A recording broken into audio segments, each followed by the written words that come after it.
Nazi ने फिर आर्यन से पूछा कि उस दुष्ट आत्मा की अधूरी इच्छा क्या थी, लेकिन आर्यन ने कुछ नहीं बताया। इसके बाद नाजी ने आर्यन को बताया कि वो भी एक माध्यम है, क्योंकि जब भी उस पर भूत का कब्जा हो वो थोड़ी देर के लिए अपनी याद। आर्यन को लगा नाजी मजाक कर रही है, भूत प्रेत के अस्तित्व पर विश्वास ही नहीं करता था। अस्पताल से निकलने के बाद आर्यन ने पाया कि उसके पिता की दी हुई चेन गायब है।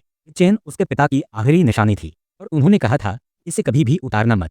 वो अपार्टमेंट वापस ढूंढने गया, पाया कि चेन एम्बुलेंस के पहियों तले टूट चुकी थी। आर्यन को लगा ये सब नाजी की वजह से हुआ। उससे मिलने के बाद से ही उसकी जिंदगी बिगड़ रही थी। आखिरकार अपार्टमेंट बिक गया और प्रॉपर्टी एजेंट को भी अच्छी खासी कमाई हुई। ऑफिस में बैठी नाजी लगातार आर्यन के बारे में सोच रही थी। पहले जब भी वो भूत भगाती थी उसके शरीर में बहुत ठंडक महसूस होती थी, इसलिए उसे हमेशा वो पहनना पड़ता था। लेकिन जब आर्यन पर भूत का कब्जा हुआ, उसने कोट उतार दिया, फिर भी उसे ठंड नहीं लगी। ये सारी अजीब बातें देख नाजी को शक हुआ, आर्यन कोई साधारण माध्यम नहीं है, शायद उसमें अपनी माँ की आत्मा को विदा करने की ताकत है, इसलिए उसे आर्यन को ढूंढना ही होगा। उसे अफसोस हुआ अस्पताल में उसने आर्यन का संपर्क नंबर नहीं लिया। अचानक उसे याद आया कि आर्यन ने फूलों की क्यारी में जो सफेद डिब्बा निकाला था। भूत की यादें शरीर में आने के बाद वो व्यक्ति अक्सर मृतक से जुड़ी जगहों के आसपास भटकता है, इसलिए उसने तय किया कि वो मृतक यूजिन के घर के पास जाएगी। उधर आर्यन भी अनजाने में पिछले कुछ दिनों से वहीं चला आ रहा था। ये यूजिन की अधूरी इच्छा का असर था। नाजी को आते देख आर्यन घबरा कर छिप गया। नाजी ने वो डिब्बा